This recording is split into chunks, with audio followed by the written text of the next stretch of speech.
something that I felt like really was the signal and the noise, because when you start supplementation, it's like drinking through a fire hose. Like, it's so much information at you and you don't know how to optimize for yourself. So a supplement that I felt really just spoke to me was NOVOS Core. I heard Julie Gibson Clark talk about it, and the way she spoke about it was so honest. And so I'm like, you know what? I'm gonna try this. Yeah, and I don't have a huge skin routine. And so a lot of these lotions will carry, chemicals and all that kind of stuff. The sunscreen I use is chemical free. So I just try to create an environment that helps with the lower toxic burden. I try and limit my microplastics. However, it's honestly, we can't really do it. Like, we could try as much as we possibly can, but it's just impossible in the world that we've created.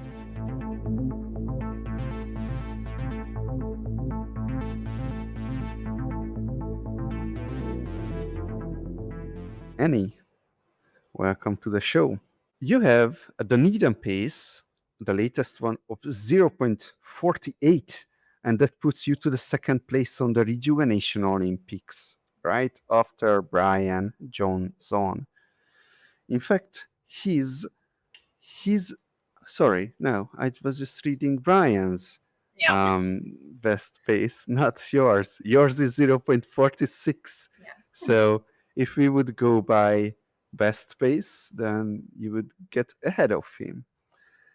I remember a time when I was trying to dig up a mythical person who get a rejuvenation, who get a Dunedin Pace score that was just under 0.6, and there was a telegram gossip that there is this guy called Josh Best from Australia, and he might have something that breaks the limit that we thought that it is 0.6 is the best. And here we are with 0.46. Like, what's going on? Yeah. Honestly, I had no clue what was going on. I was driving in a cab coming from Midtown to where I live, and I opened my phone and I was like, "Oh, finally my results are in." And my last result was 0.48 and the current one was 0.46, and I blankly stared at my phone. And so I even went on social media, finally opened an account after 6 years, and I asked, I'm like, "Has anybody seen a score lower than this? Because I actually have no clue. I only started 6 months ago." So for you, seeing your reaction, this is my first time seeing someone react to this. Is this good? I have no clue. I know that I'm number 2, so that's great. It is. Well, okay. Let me play the devil's advocate here. So we really have no idea what this means, right? Like, the research that was done have never even come close to these numbers, right? So Oh, okay. it could also be that you are like so unhealthy that something made you. Yeah. So look, at face value, while we don't know, I don't know at least how the Dunedin pace breaks down. It could mean something great, but it could mean also something not that good. Like, let me just give you an example. There is this other clock called pheno-age, phenotypic age, that's calculated from blood values. I actually have another competition, the Longevity World Cup, and in there I had to get into the weeds of how pheno-age works, like in the formula itself. And I noticed that in the pheno-age formula, it's like you have a couple of values like red cell distribution width, and the lower your RDV is, the better it is, according to the pheno-age linear regression. Mhm. But you know what? In reality, if you have an RDV of 1%, then you're almost dead, but your pheno-age would be like minus whatever, right? Yeah. So it could be. I'm not saying this is the case with Dunedin Pace, but if we're playing the devil's advocate, we have to pay attention to these details as well. But that's enough of me talking. So, Annie, my first question to you is, what's your story? Hey, so I'm from Alberta, Canada. I grew up in a town so small, it's not even a town, it's a hamlet. I believe the amount of cattle outpaced the amount of humans there. The closest town to me was a 30-minute drive. That was the closest hospital, and it wasn't even really a hospital. Like, if you had serious issues, you had to drive 2 hours from where I lived. We grew up where my family did fast, we did Lent. I kind of learned through osmosis about supplementation through my mom. I remember vividly the first time she gave me Flintstones vitamins, and I have that taste in my mouth. It's so horrible, but I do remember that vividly as a kid. And so I started supplementation early on. My mom also had her own garden, her own organic garden. And I remember as a kid despising it because we had to dig up the carrots and the potatoes after the ground froze. And so my hands were always frozen and we got all muddy and everything. But eventually, you learn to have gratitude for those times and for what you learned. From there, I moved to the Pacific Northwest. And as a lot of people know, there is more leniency in terms of naturopathy there. And I tried different modalities, and I tried things like chelation therapy to rid me of heavy metals. And from there, I learned that you cannot solely just take chelating out, because in the chelation therapy, you'll have a binder like activated charcoal, and it'll bind to good things as well as bad things. So I became anemic, and so it's like, oh no, now I need to take iron. And so it was this whole trial and error process in terms of optimizing my health. And from there, I just tried to learn more and more. And as of right now, I've been into the longevity space, but it's only been recently. And so I'm very grateful to be talking to you as somebody who has interviewed so many people and has been like so many people in the space and has been so educated and invested in it. How old are you? Okay, so since you're new, let me tell you that it's okay to ask this question in the longevity space, even from women, because it's a meaningless number. It's just for normies who are not into longevity. What's your chronological age? Yeah. I thought about this. I'm like, if he asks me, I'm going to put him on the spot and make him guess. But I'm just kidding. I'm not going to do that to you. I'm 34. Oh, okay. Okay. I wouldn't guess. Wouldn't have guessed. All right. At 54. Yeah, yeah. Okay, so then we jumped around a lot. So you started out in a farm, and when did you leave there? So I wanted to pursue my education. And so from there, I had to go to a city, and I got my post-secondary education in business. And from there, I have dual citizenship, so I'm Canadian and American. And so from there, I started working in the Pacific Northwest. I enjoyed it there because there was uh, so much outdoors activities. There was hiking, and I didn't get a lot of so I have arachnophobia. I'm scared of spiders. There's spiders there, but there weren't a lot of, ticks or things that could truly damage me long term. So I enjoyed hiking there, and I enjoyed living there for a while. And then I eventually, this was years ago, started social media, and I met my husband, and he moved me to Manhattan. And so I've been here for 7 years now. Okay, okay, that's interesting because I'm not sure I have many people from cities on this podcast. It almost seemed like people are living outside of cities who are doing well in these tests. Mhm. So, okay, in Manhattan, then I guess you can still live a relatively clean life, can't you? In a big city, is that a challenge? Yeah, huge challenge. This is not my natural environment. I'll tell you that much. I feel like a fish out of water. This is a very metropolitan area, and I don't know, there's so many environmental factors that, bother me. And so I've just tried to create my own environment within my apartment that's clean, because you can only do, what you can do, I guess. And we have, a small What space. can you do? HEPA filters. So I have, things to clean my air. I have air quality index readers. If anything is above a certain number, I won't step out. I have the ability to work from home most days.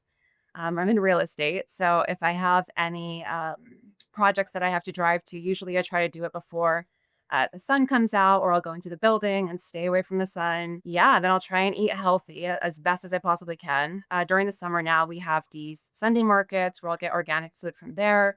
When I step out to some of our real estate projects, like when I have to drive out, it's in a different state.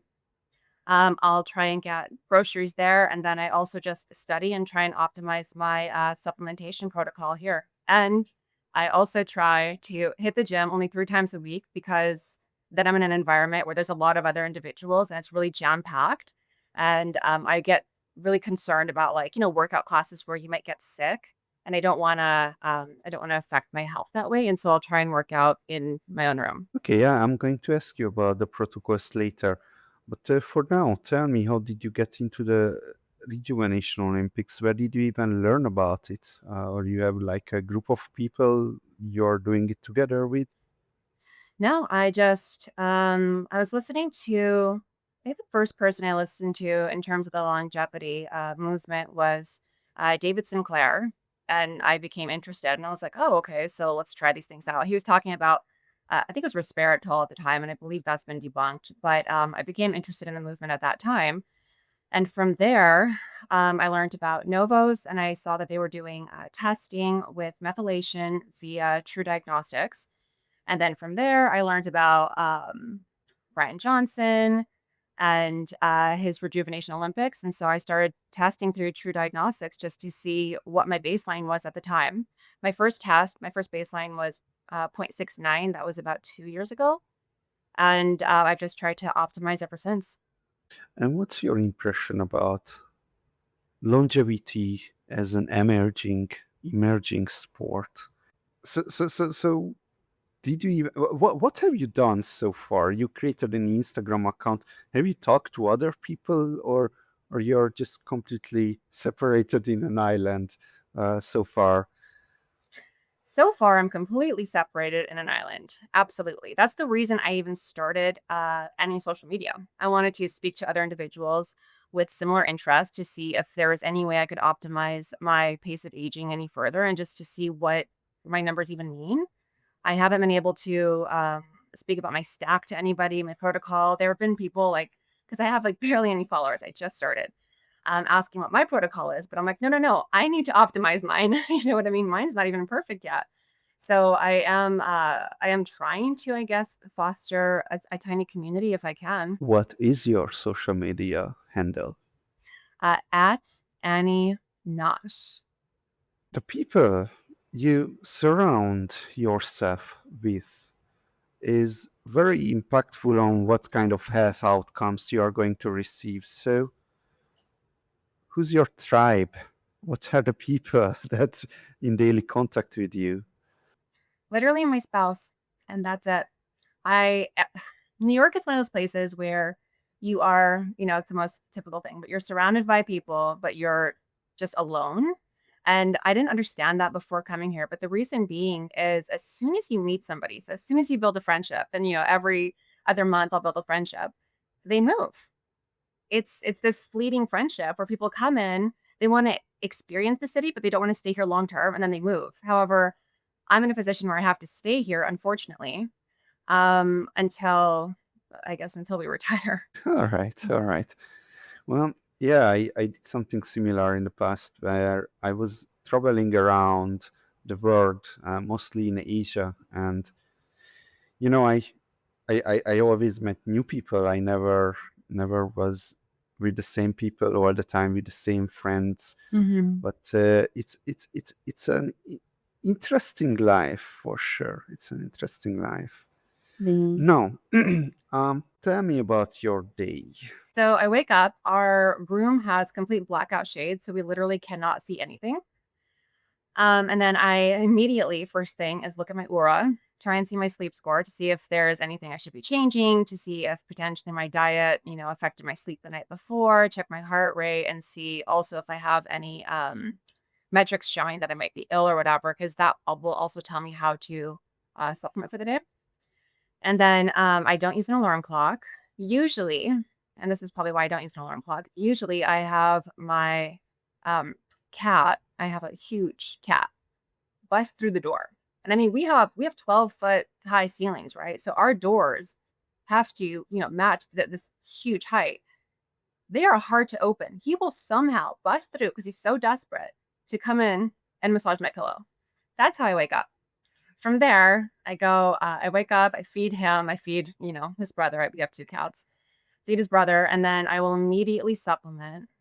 And this is kind of controversial. A lot of people are like, "Oh, do you fast?" Not really. I immediately supplement, and I have like for my fat solubles, I'll have like nuts. Lately, it's been a kind bar, just to ensure that I have proper absorption. From there, I will either like I'll throw on my sneakers. Well, first I'll like brush my teeth and wash my face, the typical things there, I guess. But then I'll throw on my sneakers, hydrate, and I'll jump on the treadmill. And so I'll either do 10,000 steps on the treadmill immediately with different inclines, or I'll step outside to ensure that I have my circadian rhythm going. Have my circadian How long does that take? 10,000 steps. It just depends on the speed.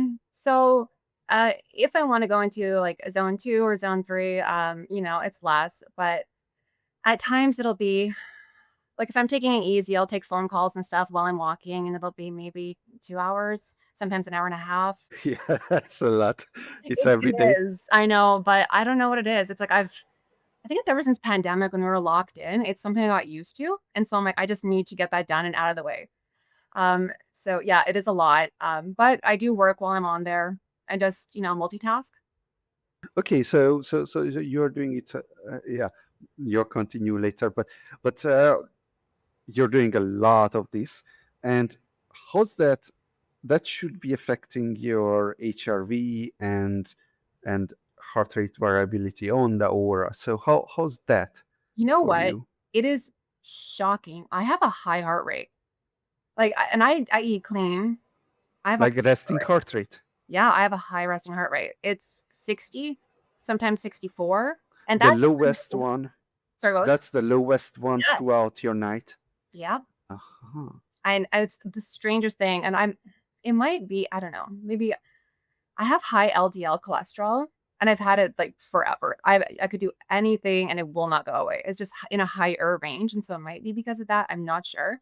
But I have a high resting heart rate. Uh-huh. And HRV? Poor, poor, poor, poor. I think, like, honestly, and this is just, I don't even want to admit this. Some nights it'll be 10, other times it'll be 15, other times, I think the highest I ever got was like 27. Okay. Now that's interesting. Yeah, That's interesting. I know. Yeah, but okay. Yeah, I have a very poor HRV and I thought I'm dying at this point because I have like something like 30, you know. But my resting heart rate is for some reason excellent. So it Mhm. makes no sense. Anyway, so okay, wow. Wow. I know. I'm like, All you right. answer. I don't understand. All of my blood work is in the optimal range. And I mean like everything except for LDL. The other thing that I found is my oxidative stress is very high. And so I think I have a high toxic burden and also high microplastics. So I'm wondering if there is some sort of a connection there, but other than that, everything is optimal. Oh, and my neuroplasticity is not optimal. But other than that, everything's really good. How do you even measure that? It was in my True Health. Through health? Yeah, so it just That tells has you, neuroplasticity. Plasticity. I don't remember the exact term, but it was something to do with your brain health. And so it Mm-hmm. just wasn't in an optimal range. Oh, okay, okay. I see, I see. All right. Well, please continue. Okay, so I'm doing my work day at that time. A lot of what we're doing, like I said, is managing projects. So it's like on the phone, off the phone, making sure things get done right. If I have to drive out to a different state to get on the project and do stuff myself, the drive will usually be an hour depending on traffic, and on the way back it'll be a couple of hours. So sometimes that just takes my whole day. From there, I will. I'm just trying to think. I'll do red light therapy. We have a proper red light therapy machine and infrared. And then I will wash up, have lunch, continue my work day. And then my wind down is, it's also one of those things that's, I guess it's controversial too. I don't do those red lights. I don't know what it is, but a lot of people are like, "Oh, I have like a red light filter on my TV, or I have red light glasses, or I'll change my light bulbs to red ones." For some reason, that feels oppressive to me, and I cannot handle it. Like I need real color. And so I don't wind down that way. I'll have dinner lately. It's been around 6:30 to 7:30 p.m. and then I'm in bed by 9:30. All right, all right. That's that's a good day. What bad habits do you have? Oh, bad habits. Oh my goodness. Health related. Chocolate. Chocolate is a bad habit, but you know what? I'll try and minimize what I have throughout the day. Like I'll have one of those Lindt chocolates and I'll have just like one and I'll try and savor it. But I think that's definitely a bad habit. The other one is I have been properly diagnosed with ADHD. And so my mind will just go crazy at night. Like I'll just keep thinking and thinking and thinking. And so it's not necessarily a bad habit, but it's something that I just try and have to work with. Like I take GABA at night to just try and relax and calm my mind. How's your aura scores? Usually, usually they're about 90. Mm, okay. There's a couple nights during the summer, especially, it'll get lower, like 86. And that's because we have so much humidity out here, which I didn't know. I When I moved here, I didn't realize Manhattan is an island and there is a lot of humidity. And so I have a dehumidifier in my room to try and combat that. However, even if it's on and going at full speed, it heats up the room. Oh yeah, yeah. Okay, that's good. And how long do you sleep since we are at sleep scores? So I have been lucky again to be able to test this in the past 6 months where I didn't have to use an alarm clock and just to see naturally when my body would wake up, etc. And it tends to be summer months, again, just because of the humidity, it's 6.5 to 7 hours. But when my room is optimal, it'll be 8 hours, like a perfect, I'll wake up and it's 8 hours on the Oh yeah, yeah. That's nice. That's nice. dot. Okay, you started talking a little bit about your nutrition, but can you give us a bit better overview of how you're nutritioning? Single ingredient foods. So if I'm gonna have lunch, I'll have like for my protein, I'll have egg whites. I don't I try and avoid dairy as much as I can, but I'll have egg whites. Sometimes I'll have fermented foods like kimchi, but I have to be very careful with that because there's a lot of high sodium in that. And then I'll have spinach. So literally, I'll just cook a bag of spinach down and have it with my egg white, almost like an omelet. Yeah. So it's just foods or ingredients that I could see. So in a kind bar, I could see every single one of those nuts. It's not processed. It's processed, but it's not processed. You know what I mean? And so I try and go for everything that I can in terms of like a healthy way, or I try and eat as healthy as I possibly can. In terms of how I've been educated to see what is healthy. I guess I don't know how to explain it. And in addition to that, my parents will freeze dry things that they grow in the garden.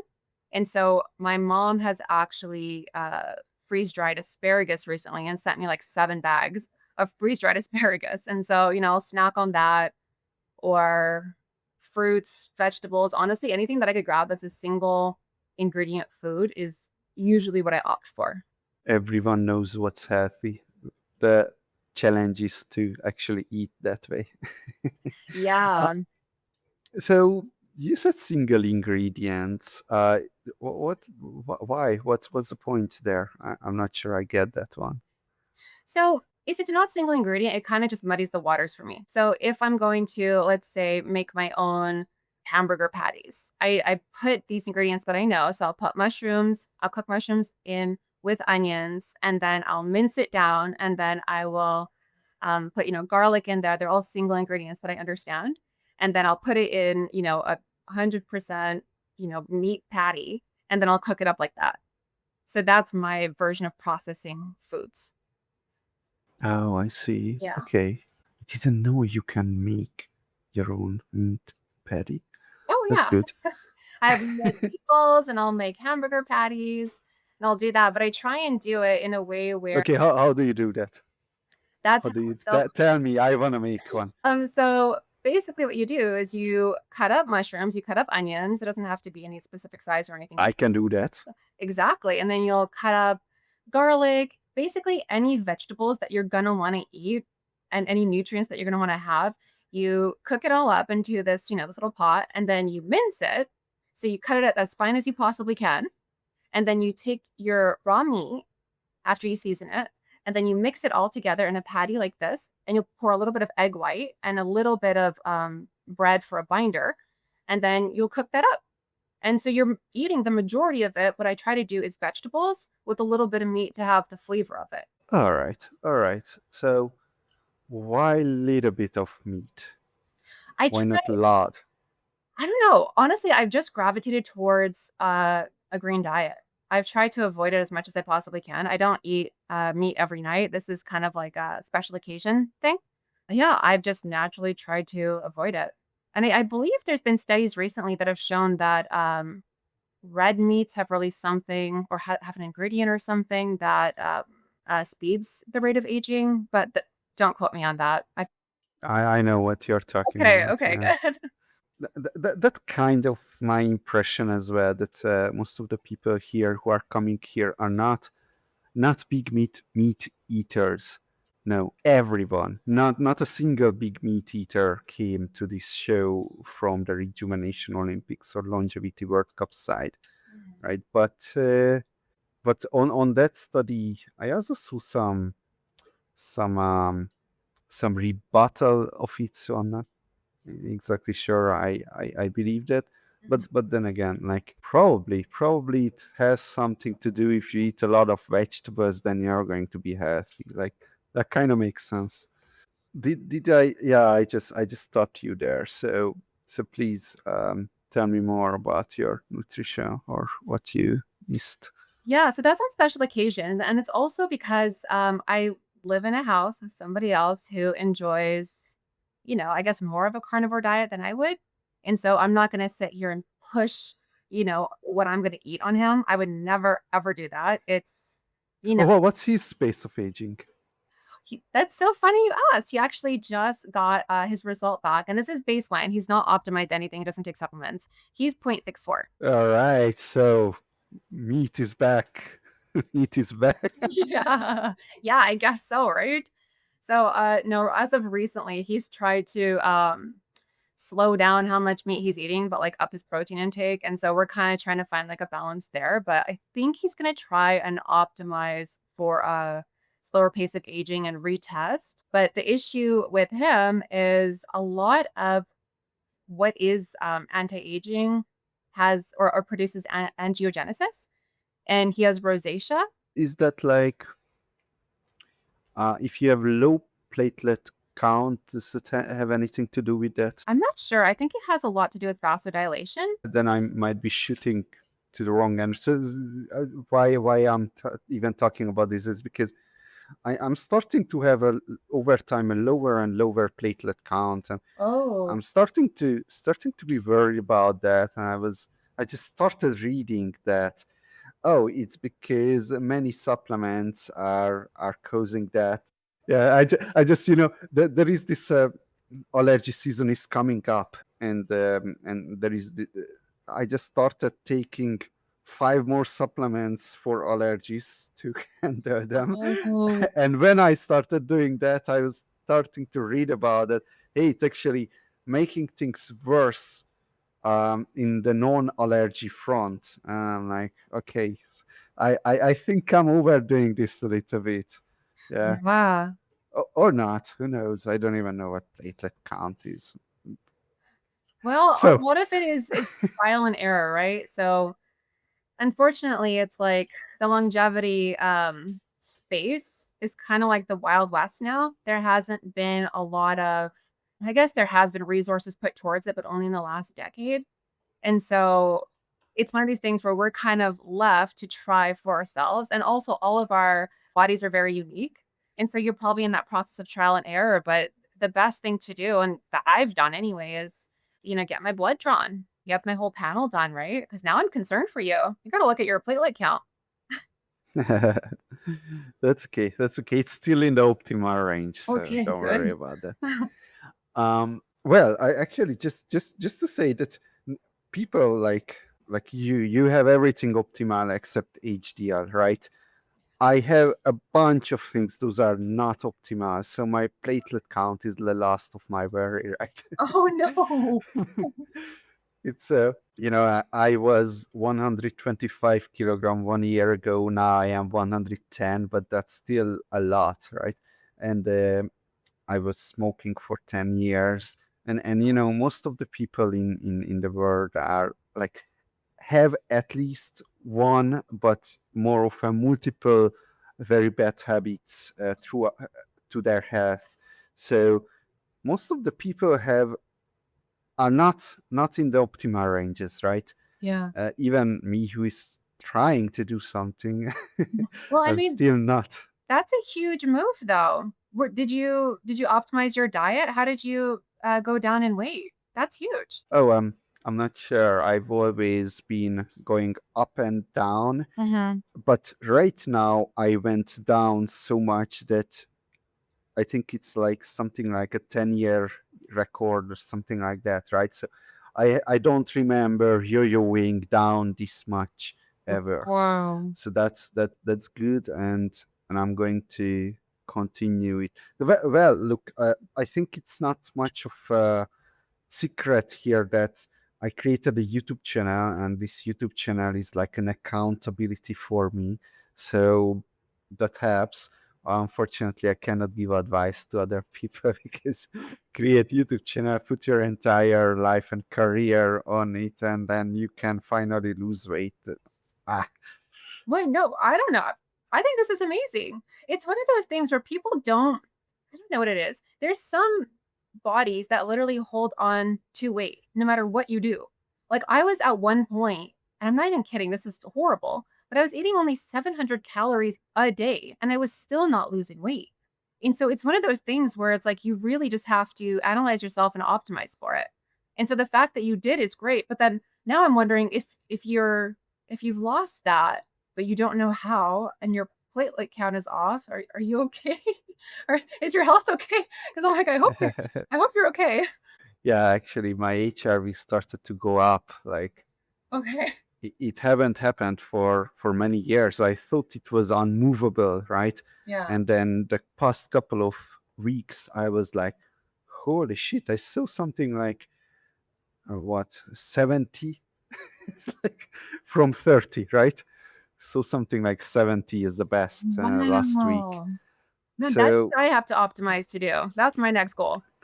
but that's also problematic because I was losing weight, right? So as I was losing weight, my HRV didn't budge. Okay. So what's caused? It almost like out of the blue, my HRV went up. It's crazy. Have you lowered any stressors lately? I don't think so. I don't No? think so.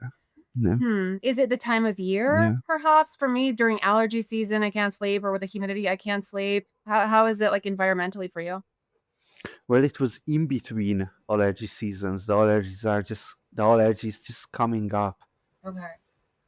So perhaps now it's gonna go back to terrible. Let's No. let's see. No, no, no. Put it in the universe. It's gonna be good. All right, all right. Well, I just keep interrupting you about your nutrition, so No, it's all good. I ask you again. Please continue. So in terms of nutrition, yeah, basically I've just been trying to do plant-based diets. I don't know. During like as I grew up, we did, like I said, we did Lent, and during Lent, we would remove meat from our diet. We would remove dairy from our diet, and so it's kind of like a natural thing, maybe through osmosis that I learned this. But it's just what I've done, and I've also noticed that I feel better and my mind feels clearer when I have a plant-based diet. So I think maybe that's just the reason I naturally went that route. Okay, you said that word osmosis like two times already, and it's not the first time I heard about it, but like I don't, I can't decipher what you mean With from the concept here, which one? from the context here. Osmosis. Honestly, it's an outdated saying that means that if somebody is doing something beside you, then you just learn inadvertently. Like their habits Ah, once okay. like osmosis, how it you know what I mean? But it's not actually Okay, scientifically true that osmosis works that way, but I, people I say that it's see. saying. So there is a therapy as well called osmosis. It's something about taking your blood out and putting oxygen in it, something like that. Yeah, yeah, I exactly. was too chicken to try when I had the opportunity. Yeah, I feel like I had something injected one of my joints one time. It might have been a therapy like that, but you're saying you're Platelet-rich plasma. oh, I did that. Yeah, I did PRP, I've done PRF. You know what, though? I haven't noticed a huge difference. I haven't done it for my hair or anything. I tried to do it under my eyes because I have, eye bags, and so I'm like, "Oh, I'll try PRP, something natural, right? That'll heal it." And then I'll try PRF, but A, it's torture. It hurts so much, and I'm like, "It's not worth it for me." But I think, they originally tried this for dentistry. So if you had any issues with your teeth, that's where they figured out, PRP and PRF to try and heal that. And then, yeah, people use it for hair now, and apparently it works. Perhaps, perhaps. Okay. What about supplements? What do you take? Okay, so I have to take a Oh, crack at that's that one. starting well. Starting out well. It's gonna be long. Oh my god, absolutely is, and it's something where I know I'm gonna miss a few items. So, I will take full multivitamin just for, like, my micronutrients, because I need, like, a baseline micronutrients, but I'll have it Of optimized. course.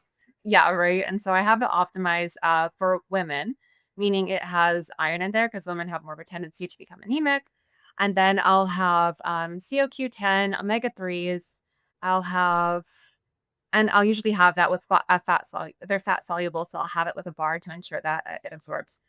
And then I'll have, just trying to think what else, NR, NMN, they're pretty Both of them at the same time? no, this I'll have them, like, every other week. I'll just try something different to try and see what I can optimize, and I'll do it, from test to test. And so, they're just things that Ah. I've tried. But as a sub Wow. Okay. Okay. Okay. Okay. Sorry. If you're doing it from test to test, yeah. this is a logistical problem here because you order some and you just throw out half the butter, uh, half Yeah, of it, or so what I'll do is I'll do trial and error. Like I'll see if my body responds to something. I'll try it for 2 months. That's what I've done for my last 3 tests. I'll try something for 2 months and see if it works. And I found that NR did help me. And then the next test I took, NMN has helped me as well. And so now I'm in a process where I have to try and figure out exactly which one worked better, but I'm kind of stuck in limbo. So those are things that I've been, testing, but it's not necessarily I don't take them both. And then I see. I the see. other thing too is, Senolytics. I don't know fully if you could microdose or not, but I at least did not understand initially that I couldn't take it every day. It's something that you took, like, a couple days, in 1 month. And so that I had to optimize to, and that I had to learn. Tell me, sorry. Tell me about Senolytics because that's one of the things that's my allergy stack. In fact, the main thing that my allergy stack relies on, which is quercetin, right? So, Yeah. what should I know about Senolytics? So apparently, it's not something that you should be taking every day. I literally just read about this recently. And Senolytics is just something that removes the zombie cells. So it removes the cells that are slowing down, your system basically. And it's not Yeah, helping it. get old and broken cells, sure. Yeah, exactly. But I think it just depends on the dosage. So some of the supplements that I had said daily. And so I was like, okay, I'll take this daily. But then I'm starting to read about it more now. And it's now saying you really shouldn't be taking it daily. And so that's something that I am a little confused about. Yeah. I see. I see. So it's okay. So what are the claims here? You should be taking it daily for a month and then don't take it for a month, or every weekend, or like what's the frequency that you've read about at least? I think it depends on the product. So we just have to read the product specifically. However, I'm still lost on it. That's when I've been trying to speak to somebody and ask, how do I optimize this? So that's when I actually don't know. But what I Okay. read recently is you're not supposed to be taking it every day. And so now I have to look into that and see if I can optimize for that. Yeah, I think we are both of us somewhat young to be start taking Senolytics, but later on we'll definitely have to look into those because you cannot avoid not clearing out our senescence as whatever that means. Yeah, yeah, exactly. But I could. So if it does help, I could. I printed off a list just in case I forget. Read it, like exactly what I take now. But these are all things that I've tested. Uh-huh. Uh-huh. If that will that help? Yes, let's continue and then I keep interrupting you. Okay. So right now, on a daily basis, the things that I will take, or the ingredients that I will take in certain products is multivitamin that's optimized for women. So it has iron because women tend to have anemia. And then I'll have collagen. I'll have glycine. I'll have omega 3s. I'll have CoQ10. Um, and then I'll have, so vitamin D. I think there's a statistic that says that 40% of North Americans are vitamin D deficient. And so I need to ensure Yeah. we have that. And then I'll take that with my vitamin K and um, my calcium because they work synergistically. And then something that I felt like really was the signal and the noise, because when you start supplementation, it's like drinking through a fire hose. Like it's so much information at you and you don't know how to optimize for yourself. So a supplement that I felt really just spoke to me was NOVOS Core. And Okay. I heard Julie Gibson Clark talk about it, and the way she spoke about it was so honest. And so I'm like, you know what? I'm gonna try this. And I feel like that was my game changer. Perhaps you two can come on my show to a panel conversation. Yeah, that sounds good. But yeah, and then at night I'll have GABA, and then I'll have every other night I'll have melatonin. I know you're not supposed to have it every night. It just depends on just where my mind is at, basically. So I'll have GABA for relaxing, and then I'll have. I'm just trying to think. I'll have some more collagen at night too, actually, just for my cartilage repair and skin health. But yeah, Oh, that's it? yeah, that's my summary. That's what I take. Ah, okay. All right. All right. And what are you experimenting with right now? So as I was saying earlier, my apologies. I had experimented with NR and I had experimented with NMN on different tests to see how my body responded. Um, and then the other, I guess, just modalities and stuff that I've I've been trying. I guess it would be modality, I don't know, but I've been trying red light for my mitochondria. Okay. And how's that working out? Do you notice anything? I'm doing it as well, but it's almost like I can't notice anything. Yeah. So what I have noticed, I've taken a Visio test on my face, and that just tells you, your age. I don't know what's been changing it. From my first test to now, my big, I guess, supplementation changes and what I'm doing has been I started taking Novos, and then I started taking more collagen, glycine, and uh, I was taking hyaluronic acid at one point, and then within 30 minutes, I did the red light. I don't know what changed my skin, but my skin age went down by 7 years. In it was about 7 months. So I don't know if it was the red light. I don't know, but something changed it. Okay, that's interesting. Yeah. By the way, your supplement stack is pretty solid, and that's pretty much what my base supplement stack is, with the exception of two things: creatine and magnesium that was absent from yours. So Magnesium. why I take is it. that? Okay, I do. Yep. That's just something I forgot. My apologies. good, good, good. And what about creatine? No, I don't take creatine. So I think it's creatine and taurine are the two things that I've not yet done any trial and error with. And I think, and this is gonna sound horrible, but it's just because I am nervous about the like the interactions it's gonna have with my body. Like I don't know how I'm gonna respond to it, and I'm too scared to take that step. I'm gonna take another blood test, and then after that one, I'm gonna start testing it. It's just something that I've held off where I'm like, oh, I'm nervous about this. How do you like it? Oh, it's a powder from the gods. So, Oh, nice. What do you notice with it? That's the thing. I'm like, I've just been scared to try it. so what am I noticing with it? Okay, creatine dosage also matters. So I didn't take creatine for a long time because back in the day when I was younger, creatine was something that bodybuilders did, and we didn't really have information that that's different from anabolic steroids. So Whoa. my brain was associating creatine with, oh, that's something like steroids. Yeah. But then 10 years ago I started taking it. It's like 1-2 gram. Then later on I was reading up that you should really take at least 3 gram, so I started taking 3 gram. And now that I'm starting to get into this longevity, I started taking 5 gram the last few years. But now that I'm starting to get even deeper into longevity, and people are talking about new studies that, well, the brain benefits only kick in after around 20 gram a day.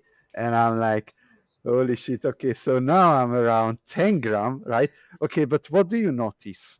You notice muscles. I can see that my muscles is somewhat bigger, but it's not like anyone in the world would notice other than me, who's looking at myself every day in the mirror, right? Hmm. So it's muscles, and also it kind of dries out your mouth if you Hmm. eat it later on the day.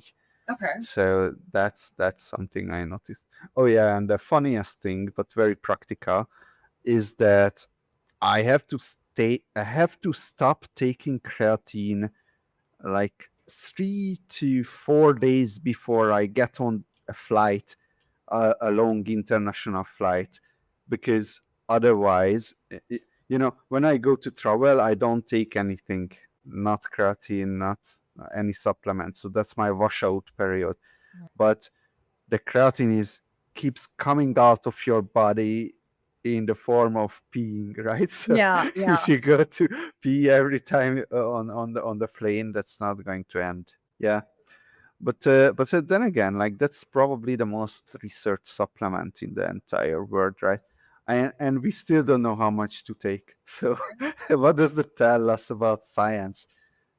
Can kind of have to figure out for ourselves Yeah. Yeah. somehow. Exactly. All right. You started talking a little bit about your environment there.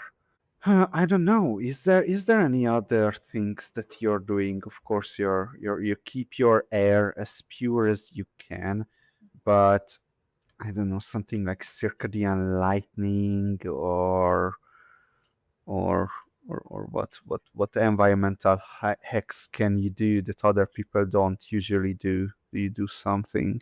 I mean, I'll do my own form of meditation. We have reverse osmosis water. I'll ensure that I drink through like from a stainless steel cup. I try and limit my microplastics. However, it's honestly we can't really do it. Like we could try as much as we possibly can, but it's just impossible in the world that we've created. And there was that study recently that even glass bottles, was a French study, I believe, even glass bottles have microplastics in them because the caps. And so I'll try and ensure that I have the cleanest possible environment and lower my toxic burden.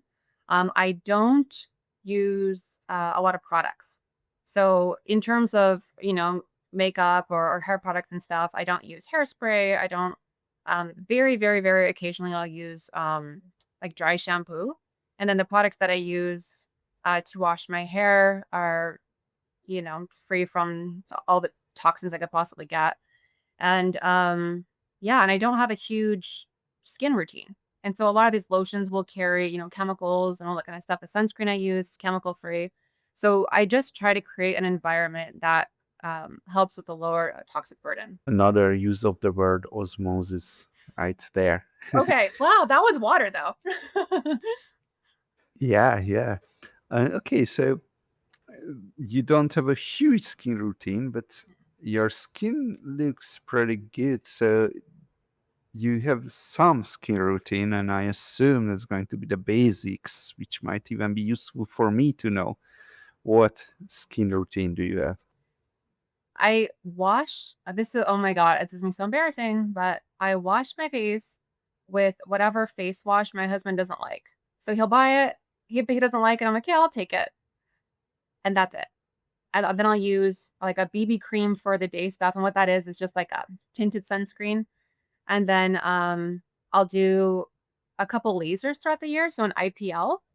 And then I'll do a broadband light one, and then a 1064 laser. So that's like for blue veins. I'll get that lasered.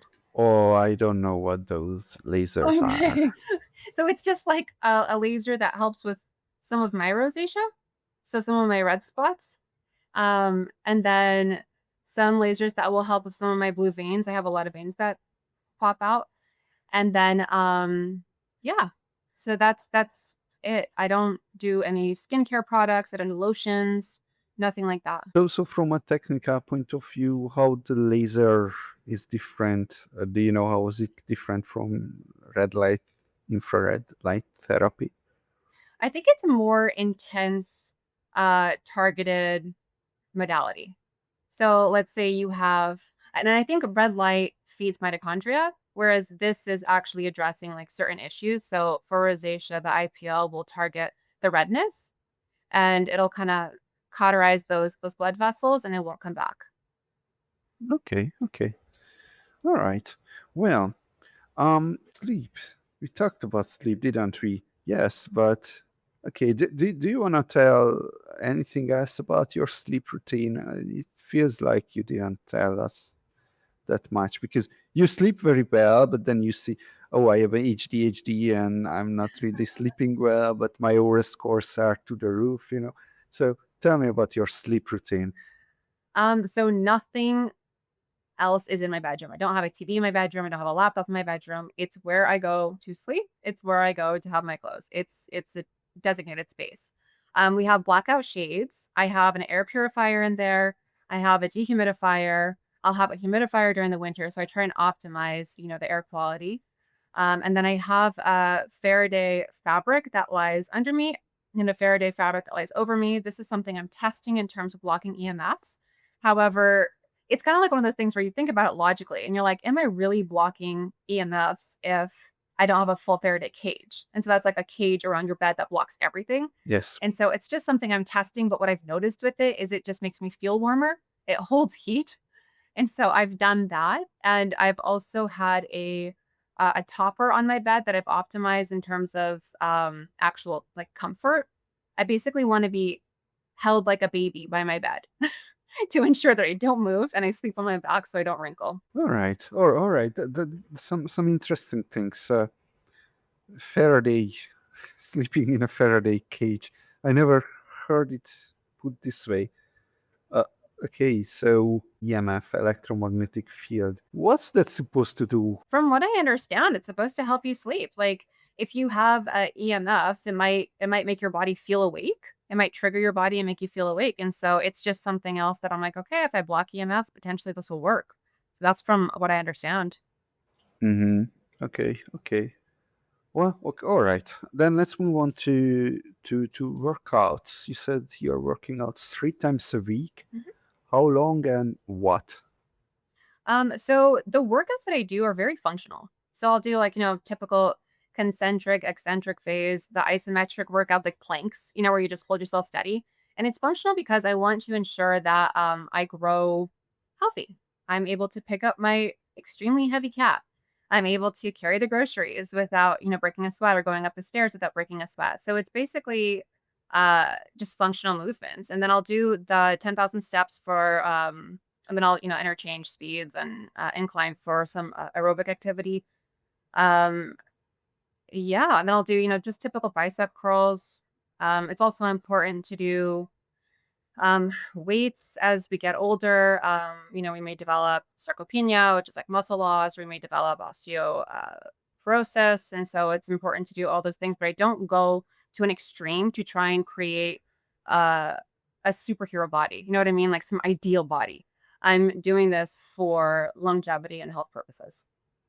Yeah, that's it's always an interesting line to walk there because you could be working out with weights every single day, and that might be beneficial for your last last 5% of muscle growth, right? Mhm. But ultimately, how often should you really work out for purely health optimization purposes?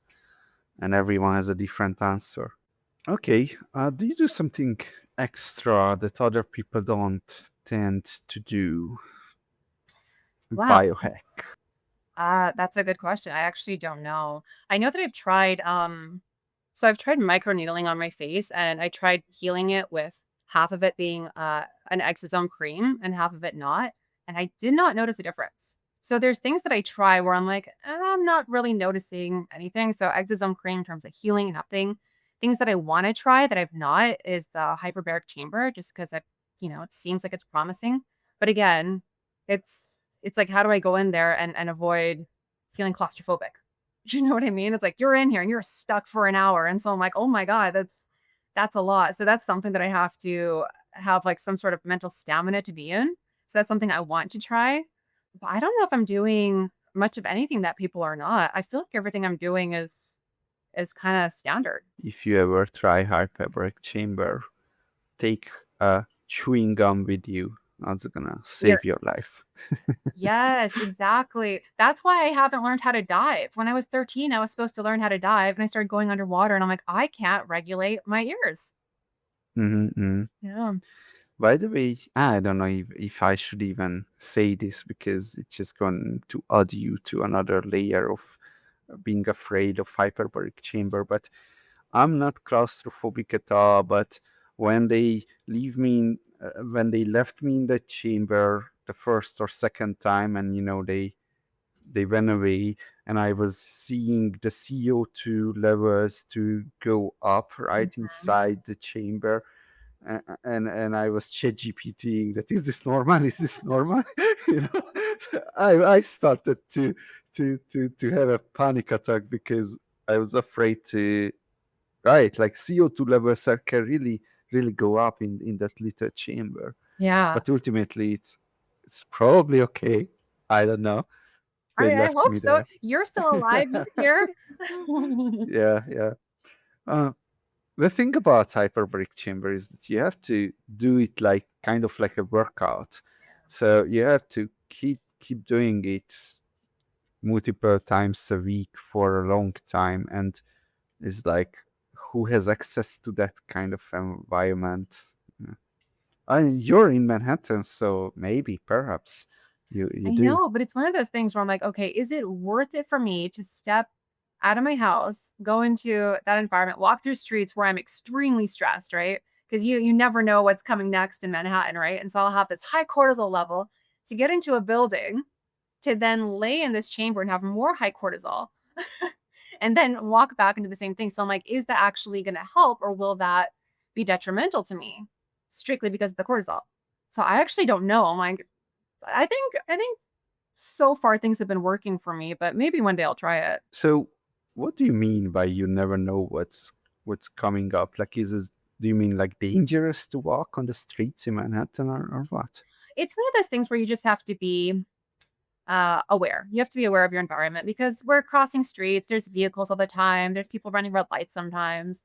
There's individuals who might pose danger to you, and so it's just one of those types of things. And there's a lot of people, and so if you're walking on the street, you just should be aware of your environment here. Okay, I see, I see. So you cannot just put this on and tune out everyone and just walk on the street. Yeah, some people do. For They me, do? Okay. I just even when I'm hiking though, even if I have headphones on, they're on a very, very low sound because even when I'm hiking, I don't know what's coming out, right? Like there could be a bear. There was one time I was hiking and a full-blown boulder, and I'm not even kidding, a full-blown boulder fell a meter in front of me and rolled down a mountain. And so I heard it and that's why I stopped. And so for me, I just like being aware of my environment for safety reasons.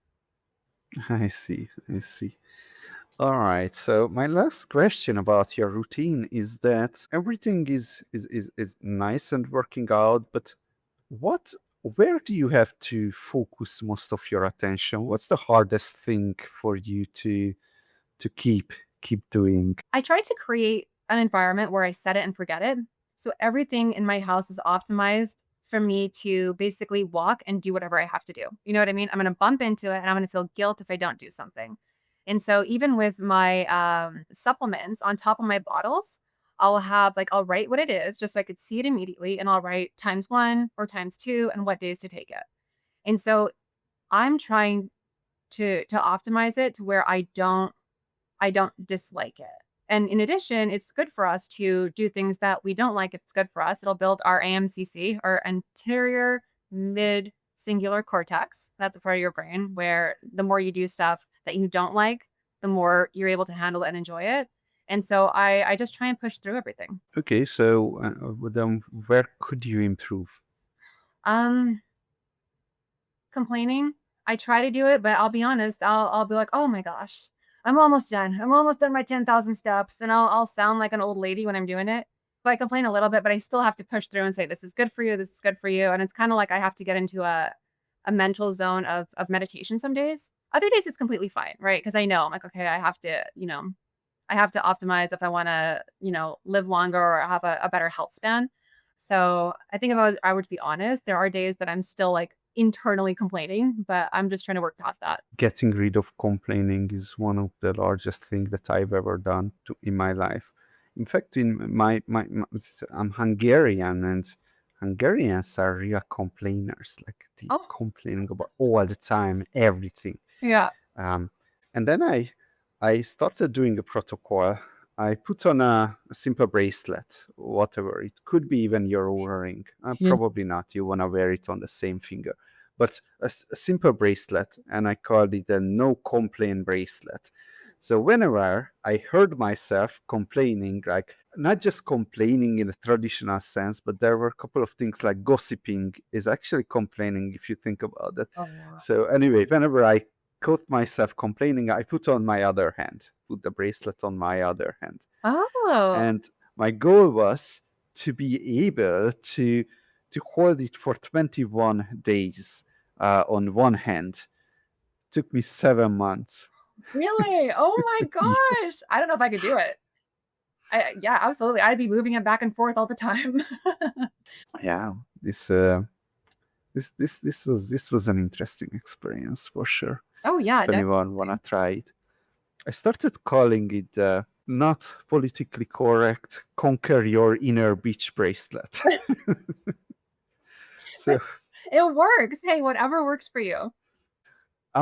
okay, I want to get a bit more into your mind. So, I'm wondering if you're spiritual or religious, or what's going on a more philosophical level inside you. Okay, so I do believe in a higher power.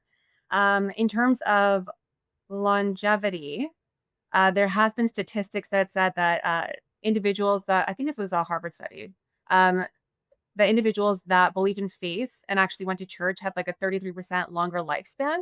I didn't know if that was attributed to the community there, like having community, or whether it was faith and religion.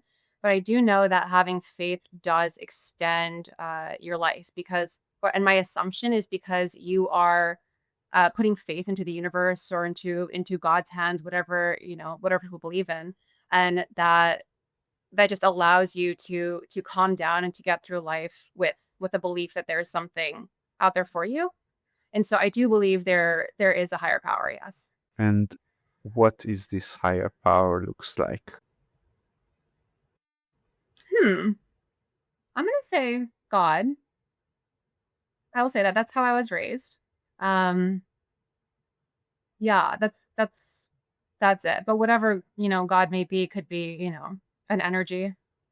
It could be something. I just know that there is an energy out there. There have been way too many things that have happened in my life that there's just no way that they would have happened without some sort of like guidance. You know what I mean, from the universe. And so I'm gonna say God. There's so many similarities I noticed between you and Julie. Oh, Julie Gibson really? Clark. Yeah, yeah. I'm sure if I would have asked this from her, maybe I even did, this would be the exact same answer that she gives. Oh, wow. Okay. Yeah, She followed me and I followed her on Instagram and I was so excited about it, but her and I need to meet someday. yeah. She does some great job about. She has a cooking show on YouTube, right? No? Yeah. Yeah. I'm a bit I'm a bit lost in her magic there, but I'm sure a lot of people would really like to. Well, it's entertaining, right? Mhm. And I don't know. She's doing stuff like fermenting. It's Yeah. not your normal cooking show. So all right. And the most important question, because this is the contrarian question. So you're here, you're trying to tell people things, and the things that you're trying to tell them are are the kind of things that they can take value out of. And what's the type of information that you can communicate to them that they could take value out of is something that they don't believe yet, but you are convinced that is the case. So the question here is, what is one thing that you strongly believe to be the case, but very few people agree with you on? This is going to be way too simple, but longevity seems to be a pretty black and white subject when you look at it. If you simplify everything, the process should be fairly simple. It's, get your blood work, supplement for your blood work, eat properly, work out, just move a little, and sleep properly and lower your stress. Like and then that sounds like, oh, everybody should believe that, but a lot of people don't believe that this process is that. I think that there is something within the biohacking term and umbrella that uh, gives people, pause for concern for whatever reason.